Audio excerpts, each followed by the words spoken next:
Dr. Nilesh Sawant, and I'm back with the third lecture on the topic that is life processes part 1. So in the last two videos we have seen the introduction of what are the life processes, and we have also started with the respiratory system, and in the last video, that is the second video, we have seen how entire respiration process takes place. Now we will see this. Basically respiration is of two types if I categorize it based on the availability of oxygen or not, or presence or not. So अगर मैं respiration को categorize करूँ तो respiration can be categorized basically into two based on the presence and absence of oxygen. Obviously aerobic का मतलब वो है जहाँ पे oxygen is needed for that process, and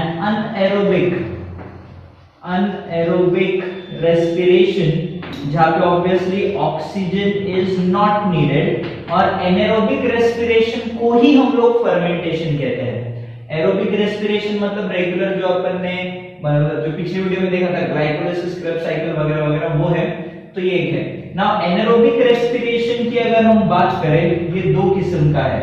एक है अल्कोहल फर्मेंटेशन, मतलब माइक्रो ऑर्गेनिजम्स शुगर्स को अल्कोहल में कन्वर्ट करेंगे इन एब्सेंस ऑफ ऑक्सीजन. कुछ ऑर्गेनिजम्स ऐसे हैं जो, कुछ नहीं, मेजॉरिटी रादर ऑर्गेनिजम्स ऐसे हैं जो बिना ऑक्सीजन के प्रेजेंस में शुगर्स को अल्कोहल में कन्वर्ट करते हैं. Similarly, in absence of oxygen, only in animal cells, ये खास करके animal cells में देखने को मिलता है. In absence of oxygen, lactic acid is formed. ठीक है, तो उसे हम कहते हैं lactic acid fermentation. जबकि यहाँ पे अगर हम देखें aerobic respiration में डायरेक्टली इसको 3 स्टेप्स में तोड़ा जाता है. That is glycolysis. ठीक है, हम ये एक एक थोड़ा थोड़ा डिटेल में देखेंगे. Then it is Krebs cycle, and last one जैसे पिछले वीडियो में हमने कर लिया था, that was ETC, that is electron transport chain, या हम इसे बोलते हैं ETS, इलेक्ट्रॉन ट्रांसपोर्ट सिस्टम. तो यहाँ पे at the end of this जो भी ग्लूकोज है C6H12O6, ये टूटकर मुझे कितनी एनर्जी दे रहा है? 38 ATPs. ये मुझे क्या दे रहा है? ऑब्वियसली मैं ऐसे लिखता हूं, it is giving me CO2 water, मतलब complex is been broken down into simpler ones but with liberation of 38 ATPs. So this is the main thing of the aerobic respiration. This is the main feature कि ज्यादा से ज्यादा energy हम उस sugar से निकाल सकते हैं. जबकि अल्कोहलिक फर्मेंटेशन में भी अगर हम देखें 3 स्टेप्स हैं. 3 स्टेप्स जो है वो उसमें भी ग्लाइकोलिसिस ये होता ही है, बट ग्लाइकोलिसिस के बाद स्टेप बदल जाती है क्योंकि ऑक्सीजन नहीं है. So it goes under decarboxylation and finally it gets reduced. ठीक है, और रिडक्शन करके जो C6H12O6 इन बैक्टीरियाज ने यूज किया, उसका वो बनाएंगे C2H5OH, that is alcohol with liberation of CO2, and इसके एवज में या इसके बदले में बैक्टीरिया को कितने एटीपी मिलते? सिर्फ 2. लैक्टिक एसिड में 2 ही स्टेप्स है. पहला वापस ग्लाइकोलिसिस तो होता ही है, तो ग्लाइकोलिसिस एक ऐसा स्टेप है जो ऑक्सीजन हो या ना हो गए. ठीक है, so glycolysis and then it is immediately followed by reduction. इसमें डीकार्बोक्सिलेशन नहीं होता, एंड इसमें का प्रोसीजर सिंपल है. C6H12O6 ये लैक्टिक एसिड में कन्वर्ट होगा, एंड इसके भी एवज में 2 ATP ही मिलते हैं. सो तुम देख रहे हो एनारोबिक रेस्पिरेशन किसी भी सेंस में प्रोडक्टिव नहीं है हमारे लिए. हम लोग कॉम्प्लेक्स ऑर्गेनिज्म, इतने सारे सेल्स है, इतने सारे सिस्टम्स है दो एटीपी से अपना क्या होगा, ये तो यूनिसेल्युलर ऑर्गेनिजम्स है, मतलब ये बैक्टीरिया वगैरह है, तो उनके लिए शायद दो एटीपी बहुत हो गया पर मॉलिक्यूल ऑफ ग्लूकोज, बट अपने लिए वो सोल्यूशन तो श्योरली नहीं है। सो अब यही कैसे होते हैं, यही हमें आज की वीडियो में देखना है। तो ये एक बोल सकते हैं ना, एक शॉर्टकट तरीके से रिप्रेजेंटेशन है, तुम इसको लिख सकते हो, ठीक है, लिख सकते हो। फिर मैं एक डिटेल में एक्सप्लेन करने वाला, डिटेल मतलब तुम्हें समझ में आए इतने सिंपल लैंग्वेज में मैं उसे जस्ट कवर अप करने वाला हूँ। So you can just take a pic of this fermentation, ये एरोबिक रेस्पिरेशन के ये 3 स्टेप्स। एनारोबिक मतलब नहीं फर्मेंटेशन, उसके 2 आते हैं, alcoholic, lactic acid. Alcoholic K ये 3 स्टेप्स है। अब ये रिएक्शन शॉर्ट में मैं तुम्हें सिर्फ बताऊंगा कि क्या से क्या कन्वर्ट हुआ है, क्योंकि तुम्हें वो रिएक्शंस है भी नहीं, ठीक है। सो मैं इतना डीप में नहीं जाऊंगा, ये एक्चुअली बहुत डेप्थ में जाने जैसे भी है, उसके एंजाइम्स, उसमें मिनरल्स कौन से लगते हैं वगैरह वगैरह, ये सब छोटी छोटी चीजें, इतना छोटा छोटा डिटेल फिलहाल तुम्हें जरूरत नहीं है। तो ये मोटा मोटा तरीके से तुम याद रख सकते हो, इधर 1 ग्लूकोज से 38 ATP CO2 water by product, यहाँ पे 1 मॉलिक्यूल ऑफ ग्लूकोज से 2 एटीपी अल्कोहल और CO2 by product, 1 molecule of glucose से 2 एटीपी, एक लैक्टिक एसिड का मॉलिक्यूल हमें मिलता है, एंड स्मॉलर बाय प्रोडक्ट्स भी हमें मिलते हैं। होप सो सबने इसका स्क्रीनशॉट ले लिया होगा। You can pause the video here so that तुम लोग ये लिख सकते हो, ठीक है। वैसे भी मैं इसके नोट्स ऐसे यही शॉर्टकट नोट्स में यही होगा, ठीक है। तो मैंने पहले बोला है मैं कोई क्वेश्चन आंसर्स डिस्कस करूंगा मैं, एंड नोट्स, ताकि तुम ये कॉन्सेप्ट समझ सको, तो वैसे नोट्स में तुम्हें प्रोवाइड कर रहा हूं। सो क्वेश्चन आंसर्स के लिए सबके पास गाइड्स है, वही उससे ही तुम्हारे आंसर्स पेपर्स चेक होते हैं, but knowledge point of view से ये नोट्स तुम्हें बहुत काम आएंगे, लंबा जाएगा, ठीक है। सो मैं स्टार्ट करता हूं एरोबिक का काम यहाँ पे। सो लेट्स सी एरोबिक में क्या है, ठीक है। सो एरोबिक रेस्पिरेशन कैसे होता है, तो देखो मैं डायरेक्टली साइड में सेल ही ड्रॉ कर रहा हूं और सेल में ही समझाता हूं कैसे होगा। तो सेल की ही अगर हम बात करें तो ये सेल है, देन मैं जानबूझ के थोड़ा माइटोकॉन्ड्रिया बड़ा निकाल रहा हूं, ठीक है। अब अपने को उन दोनों से काम, तो न्यूक्लियस में नहीं निकाल रहा फिलहाल, क्योंकि उसका ज्यादा कुछ काम है भी नहीं, ठीक है। सो दिस इज द माइटोकॉन्ड्रियास, ठीक है। फिर नीचे एक माइटोकॉन्ड्रिया निकाल के रखता हूं, क्यों, ताकि आगे का प्रोसेस समझाने के लिए। एंड माइटोकॉन्ड्रिया के ऊपर ना सबको पता है माइटोकॉन्ड्रियाज ऑफ द सेल, हम इन्हें power house of the cell बोलते हैं, बिकॉज इन्हीं का काम है एटीपी जनरेशन, ठीक है। तो ज्यादा डेप्थ में हमें यही पढ़ना है। So this is the cell जो ऊपर ड्रॉ किया मैंने, दिस जो मैं ड्रॉ कर रहा हूं ये सबको तो समझ में आ रहा है। दिस इज द माइटोकॉन्ड्रियाज जो है, ठीक है, ये माइटोकॉन्ड्रियाज है। नाउ होता क्या है, जैसे देखो सेल के अंदर अभी हमें क्या मिलता है, ग्लूकोज C6H12O6, एंड अभी हमने लास्ट वीडियो में देखा रेस्पिरेटरी सिस्टम ने यहां तक ऑक्सीजन को भी पहुंचाया है। अब ये सबसे बड़ा जोक तुम्हें बताता हूं, जोक इन द सेंस मतलब क्या, हम लोग कब से बोल रहे हैं ऑक्सीजन इंपॉर्टेंट है, ऑक्सीजन इंपॉर्टेंट, हमको भी पता है अगर हम थोड़ी देर सांस लेना बंद कर दे तो ऑक्सीजन की कमी के कारण अपनी मौत भी हो सकती है।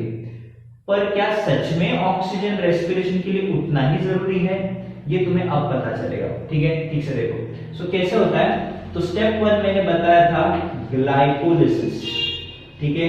अब ग्लाइकोलिसिस पहली बात, what are the important things to remember, first of all it takes place in the cytoplasm of cell, मतलब माइटोकॉन्ड्रिया है नहीं है फर्क ही नहीं पड़ता, साइटोप्लाज्म में होता है, माइटोकॉन्ड्रिया के बाहर, सेल के अंदर बट माइटोकॉन्ड्रिया के बाहर जो साइटोप्लाज्म हम बोलते हैं वह होता है। अब सबको पता है प्रोकैरियोटिक सेल भी होगा, मतलब जो बैक्टीरिया है उनमें माइटोकॉन्ड्रिया नहीं होते, अब बट साइटोप्लाज्म तो होता ही है ना।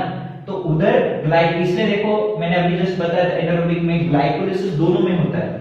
तो सिंपल साइटोप्लाज्म हर सेल में है, प्रोकैरियोटिक के बोलो या यूकैरियोटिक, उसके लिए माइटोकॉन्ड्रिया की जरूरत नहीं है। तो फर्स्ट स्टेप जो है ना of energy release from the food, जो कि ग्लाइकोलिसिस है, ये होता है सेल के साइटोप्लाज्म में। ये फर्स्ट थिंग हमेशा याद रखो। इसमें याद क्या रखना है, रॉ मटेरियल लगता है ग्लूकोज, ठीक है। रॉ मटेरियल लगता है ग्लूकोज और उसके ऊपर ऑलमोस्ट 8 to 10 स्टेप्स के बाद इससे बनता है पहला product, that is pyruvic acid. मतलब the end product of glycolysis जो है वो पायरुविक एसिड है। मतलब ग्लाइकोलिसिस ग्लूकोज को यहाँ पे सबसे पहले पायरुविक एसिड में कन्वर्ट किया जाएगा। और मजे की बात यह है यहाँ पे ऑक्सीजन यहाँ इस्तेमाल नहीं होता है। अब वो थोड़ा मैं आगे बढ़ूं इसलिए फटाफट मैं पहले रिडक्शन का मीनिंग समझा रहा हूं एंड ऑक्सीडेशन का मीनिंग समझा रहा हूं। अब वैसे तो इनके 5 अलग अलग डेफिनेशन, मतलब ऑक्सीडेशन के 5, रिडक्शन के 5, पर फिलहाल जो हमें यहाँ समझने हैं वो 3 है। देखो रिडक्शन का मतलब होता है एडिशन ऑफ हाइड्रोजन। मतलब अगर किसी रिएक्शन में हाइड्रोजन ऐड हो रहा है, रिडक्शन, ठीक है। या तो रिमूवल ऑफ ऑक्सीजन, अगर किसी कंपाउंड से ऑक्सीजन निकल रहा है तो भी मैं उसे रिडक्शन बोलता हूं। And obviously gain of electron मतलब रिडक्शन। सेम उल्टा vice versa, addition of oxygen to a certain substance, किसी सब्सटेंस में ऑक्सीजन ऐड हो रहा है रिएक्ट करके तो ऑक्सीडेशन। उल्टा रिमूवल ऑफ हाइड्रोजन, अगर मैं बोलूं रिमूवल ऑफ हाइड्रोजन तो भी ऑक्सीडेशन। मतलब देखो एक दूसरे के कॉन्ट्रास्ट है। Addition of hydrogen reduction, but removal of hydrogen oxidation. Addition of oxygen oxidation, removal of oxygen reduction. तो यहां पे जो होने वाला है इन स्टेप्स में वो ये हो रहा है। ऑक्सीजन का कोई रोल है ही नहीं, ग्लाइकोलिसिस में ऑक्सीजन का कोई रोल है ही नहीं।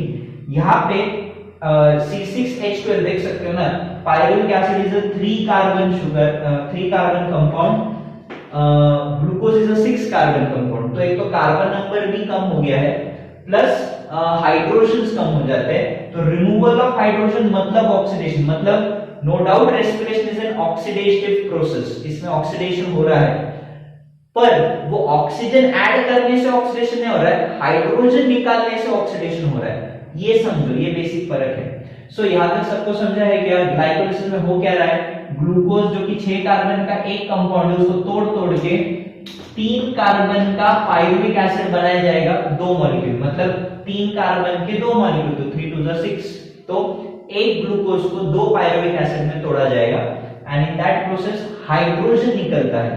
अब ये हाइड्रोजन जाता कहां है? अब यही हाइड्रोजन एक्चुअली एटीपी बनाने वाला है। जो हाइड्रोजन निकलता है वहां पे एक हाइड्रोजन एक्सेप्टर होता है NAD, that is nicotinamide adenine dinucleotide, और ये हाइड्रोजन ये एक्सेप्ट करने वाला है, ठीक है। और याद रखो इस दरमियान जो बनेंगे वो डायरेक्टली या indirectly total 8 ATPs actually glycolysis में ही बन जाते हैं ऑफ एरोबिक रेस्पिरेशन, ठीक है। एरोबिक रेस्पिरेशन में 8 ATP आउट ऑफ द 38 इसी प्रोसेस में बन जाते हैं। सो ऑक्सीडेशन का मतलब समझना, obviously last definition is loss of electron मतलब ऑक्सीडेशन। तो हमें यहाँ पे ऑक्सीडेशन इसे समझना है, removal of hydrogen is oxidation.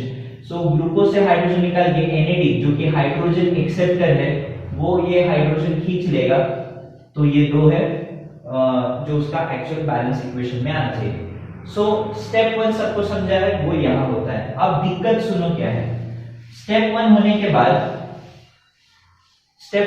बाद अब पायरुविक एसिड जो है वो 3 कार्बन का है, सबको समझ में है। और ये है माइटोकॉन्ड्रिया, देख रहे हो माइटोकॉन्ड्रिया के 2 layer, outer membrane, inner membrane. Outer membrane तो ओवल है, इलिप्टिकल बोल सकते हो। इनर मेम्ब्रेन देखो ऐसे फिंगर लाइक प्रोजेक्शंस जैसे फोल्डेड है। इन्हें हम कहते हैं क्रिस्टेस, उसको स्पेशल नाम दिया है क्रिस्टे, ठीक है। क्रिस्टे ये इनर फोल्ड, और उसके अंदर एक मैट्रिक्स सेमी सॉलिड जेली जैसा, जेल खाई होगी सबने, जेली चॉकलेट्स खाए होंगे, जेली जो भी है कैंडीज। सो जेल्स जो है वैसा जेल लाइक अंदर एक सेमी सॉलिड फ्लूइड यहाँ पे होता है। एंड सबसे मेन है इसके अंदर एक सबसे इंपॉर्टेंट स्ट्रक्चर होता है जिसे हम लोग बोलते हैं F1 पार्टिकल, क्योंकि एक्चुअल एटीपी बनाएगा ये पार्टिकल। एटीपी जो माइटोकॉन्ड्रिया में बनता है वो उस F1 पार्टिकल से बनते हैं। इसका फुल फॉर्म है फर्नांडिस मोरैन पार्टिकल्स। ऑब्वियसली साइंटिस्ट का नाम है फर्नांडिस मोरैन पार्टिकल, F1 पार्टिकल, या उसे ऑक्सीजोम्स भी बोलते हैं। ठीक है, तो ये छोटे छोटे नाम याद रखो। अब स्टेप 2 में गड़बड़ ये है कि ये जो मेम्ब्रेन में जो गैप्स है या जो पोर्स है वो सिर्फ 2 कार्बन बड़े मॉलिक्यूल को अंदर जाने की परमिशन देता है, 3 कार्बन वाले को नहीं। इसीलिए साइटोप्लाज्म में भी यहीं पे ही एक और रिएक्शन होती है जो एसिड, उसको 2 कार्बन का कंपाउंड एसिटिल कोए में कन्वर्ट कर देता है। This is a 2 carbon compound which converts, obviously इसमें भी हाइड्रोजन निकाला जाएगा, एटीपी बनाया जाएगा। ठीक है, तो ये है, अब ये एसिटिल कोए अंदर एंटर कर सकता है। फिर ये सेकंड स्टेप से गुजरेगा, that is the Krebs cycle. Obviously ये नाम उसे क्यों दिया है, बिकॉज हैंस क्रेब नाम के साइंटिस्ट ने माइटोकॉन्ड्रिया में ये रिएक्शंस का पता लगाया था। इसको हम try carboxylic acid cycle, try carboxylic acid cycle ये नाम से भी जानते हैं। इसको एक और तीसरा नाम है सिट्रिक एसिड साइकिल। अब इसको ऐसा क्यों बोलते हैं, तो उसका रीजन सुनो। तो जैसे ही ये एसिटिल कोए अंदर जाएगा, एसिटिल कोए में ऑलरेडी मैट्रिक्स में एक कंपाउंड होता है ऑक्सैलोएसिटिक एसिड। माइटोकॉन्ड्रिया में ऑलरेडी वो केमिकल होता है। ये दोनों को मिला के एक कंपाउंड बनता है, पहला स्टेबल कंपाउंड, वो है सिट्रिक एसिड। इसलिए समझा क्रेब्स साइकिल को सिट्रिक एसिड साइकिल इसलिए बोलते हैं क्योंकि उसका पहला जो कंपाउंड बनेगा वो सिट्रिक एसिड है, इसलिए हम उसको क्रेब्स साइकिल को ही सिट्रिक एसिड साइकिल के नाम से भी जाना जाता है। एंड ये जो सिट्रिक एसिड साइकिल है इसमें 3 कार्बोक्सिलिक ग्रुप है, ये एसिड का फंक्शनल ग्रुप है। तो सिट्रिक एसिड एक ऐसा साइकिल, ऐसा एसिड है जिसमें 3 एसिडिक ग्रुप्स है, एंड इसीलिए उसका नाम ट्राई कार्बोक्सिलिक एसिड साइकिल पड़ा है। ये सो ये तीनों का मतलब एक ही है, इसको इसलिए TCA साइकिल बोलते हैं। TCA साइकिल मतलब ट्राई कार्बोक्सिलिक एसिड साइकिल। इसलिए कहा जाता है कि क्रेब्स साइकिल की जो पहली रिएक्शन होगी उस रिएक्शन का जो प्रोडक्ट है वो सिट्रिक एसिड है, और उस सिट्रिक एसिड में 3 कार्बोक्सिलिक एसिड के फंक्शनल ग्रुप्स होते हैं इस तरीके से। एंड ऑब्वियसली फिर इसको कन्वर्ट करके वापस ऑक्सैलोएसिटिक एसिड में, मतलब वो साइकिल है ना, तो इसको डिग्रेड कर करके, तो ये 6 कार्बन का कंपाउंड है, इसको तोड़ तोड़ के वापस 4 कार्बन का किया जाता है।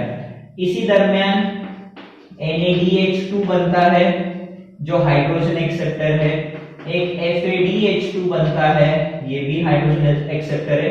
कभी कभी डायरेक्ट ATP भी बन जाता है, मतलब इसी में, तो मतलब 8 यहां बनते हैं। और क्रेब्स साइकिल में ये जो है ना, ये जो है ये टोटल मिलकर क्रेब्स साइकिल और ETS मिलकर बचे हुए 30, मतलब 30 क्रेब्स साइकिल से आते, तो 30 + 8 विल गिव यू 38 ATPs। सो माइटोकॉन्ड्रियाज में, अब इसमें एक मतलब बच्चों का सवाल होता है, मतलब अभी ऑब्वियसली मेरे लेक्चर्स अभी ऐसे रिकॉर्डेड है, एक क्वेश्चन होगा कि 8 ATPs अगर ग्लाइकोलिसिस में बनी रहे हैं तो फिर एनारोबिक में 8 क्यों नहीं, 2 मैंने बताया था, वो तो सबको याद होगा, याद करो उसमें कैसे होता है। देखो मैं बता देता हूं, एक NAD 3 ATP के बराबर है, एक NADH2 से 3 ATP बनाए जा सकते हैं, एक FADH2 से 2 ATP बनाए जा सकते हैं, एंड ATP तो ATP है। ठीक है, अब तुम अगर देखोगे 2 NAD मतलब 6 ATP जो है वो इससे बन रहे हैं, 2 NADH2 से 6 ATP बनेंगे, बराबर। 2 ATPs जो है ना वो डायरेक्टली प्रोसेस के दरमियान बनते हैं, प्रोसेस के दरमियान 2 बनते हैं। ठीक है, इसलिए प्रॉब्लम ये है कि NADH2 से ATP जब निकालने की नौबत आती है वो ये F1 पार्टिकल ही कर सकता है। मतलब इस NADH2 जो NADH2 साइटोप्लाज्म में बना है, ये ग्लाइकोलिसिस है ना, साइटोप्लाज्म में ये बना है, it has to enter the mitochondria in order to get converted to ATP.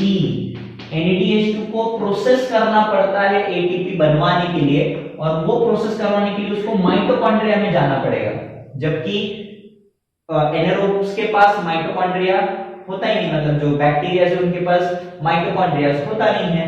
तो ये 6 ATP गए, तो कितने बच गए? 2। इसलिए मैंने एनारोबिक में कितने बताए थे?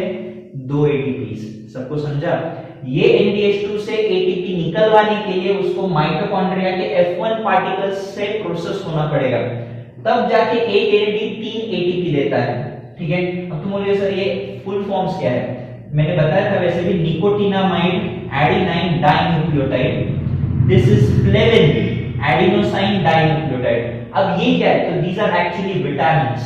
फ्लेविन इज विटामिन B3, तो इन्हें हम कोएंजाइम्स बोलते हैं। सो ये लगते हैं फॉर द वेरियस रिएक्शंस, इसलिए, और ये है विटामिन B5। ठीक है, vitamin B5 nicotinamide, nicotinamide is a vitamin. Riboflavin, इसलिए फ्लेविन वर्ड आया है, फ्लेविन एडिनोसाइन डाइन्यूक्लियोटाइड। सो ये जो कैरियर मॉलिक्यूल्स है वो बनाने के लिए विटामिन्स लगते हैं। So these are derived from vitamins. तो ये FAD flavin, riboflavin which is for vitamin B2। सो सबको समझा ये क्या हुआ, यहाँ पे क्या हुआ है। एंड फाइनली ETS, वही ETS में NAD और FAD से ATP रिलीज करवाए जाते हैं। सो ग्लाइकोलिसिस क्रेब्स साइकिल में NAD FAD यहाँ नहीं बनता, ग्लाइकोलिसिस में सिर्फ NADH2 बनते हैं। यहाँ पे NAD और FAD ये दोनों बनते हैं। एंड कुछ ATPs डायरेक्टली भी बनते हैं, कुछ ATPs डायरेक्टली भी बनते हैं। तो ऐसा टोटल हिसाब लगाओगे तो 38 ATP एरोबिक रेस्पिरेशन से हमें मिलते हैं। तो ETS साइकिल होता है वो इन F1, अब मैंने यहाँ पे 2 लिखा है, एक्चुअली पूरा इनर मेम्ब्रेन उससे भरा हुआ रहता है, मतलब the inner membrane of the mitochondria are completely laden with F1 particles. वो इन F1 पार्टिकल से भरे रहते हैं ताकि इन्हें तोड़कर ATP का जनरेशन कर सके। ठीक है, वो ATP का जनरेशन कर सके। ठीक है, सो इस तरीके से अगर हम देखें तो ये एरोबिक रेस्पिरेशन या एरोबिक रेस्पिरेशन यहाँ पे खत्म होता है। एनारोबिक में ऑलरेडी बता चुका हूं कि उसमें कैसे होता है, that is the breakdown of glucose into alcohol और लैक्टिक एसिड। सो वो भी मैंने गिव रीजनिंग समझाया कि जैसे क्रैम्प्स क्यों आते हैं, तो सिंपल, अगर ऑक्सीजन कम, जैसे एक्सरसाइज करते हो तो अगर तुम प्रॉपर ब्रीथ नहीं करते हैं तो फिर होगा क्या, शरीर में ऑक्सीजन की कमी होगी, लैक्टिक एसिड बनेगा, that will give you cramps. ठीक है, हमने ये भी देखा है एथलीट्स भी रेगुलर इंटरवल्स में कुछ ना कुछ खाते रहते हैं क्योंकि फ्यूल चाहिए ना। तुमने देखा है टेस्ट मैचेस होते हैं तो प्लेयर्स बीच बीच में खाते भी है, केला खा लेते हैं, ड्रिंक्स पी लेते हैं, ग्लूकोज वगैरह। सिंपल, एनर्जी भी तो चाहिए, इतना भागा दौड़ी कर रहे हैं तो भाई ऑक्सीजन तो ले रहे हैं बट भाई एनर्जी भी तो चाहिए। तो अभी यही अपना नेक्स्ट टॉपिक है। ऑक्सीजन का काम है फूड से एनर्जी रिलीज करना। पहले अब फूड कैसे डाइजेस्ट होके अपने बॉडी को मिलता है और फूड के क्या कंपोनेंट्स होते हैं, न्यूट्रिएंट्स, मैक्रोन्यूट्रिएंट्स, माइक्रोन्यूट्रिएंट्स, ये हम पढ़ेंगे अगले वीडियोस में, क्योंकि ये छोटा टॉपिक तो बिल्कुल नहीं है। सो अगले 2-3 वीडियोस में होप सो ये अपना डाइजेस्टिव सिस्टम प्लस जो फूड वगैरह की डिस्क्रिप्शन दी है, जो बुक में बहुत छोटा दिया है, वो हम लोग कंप्लीट करने की कोशिश करेंगे। Till then guys, hit the like button, subscribe the channel, see you letter.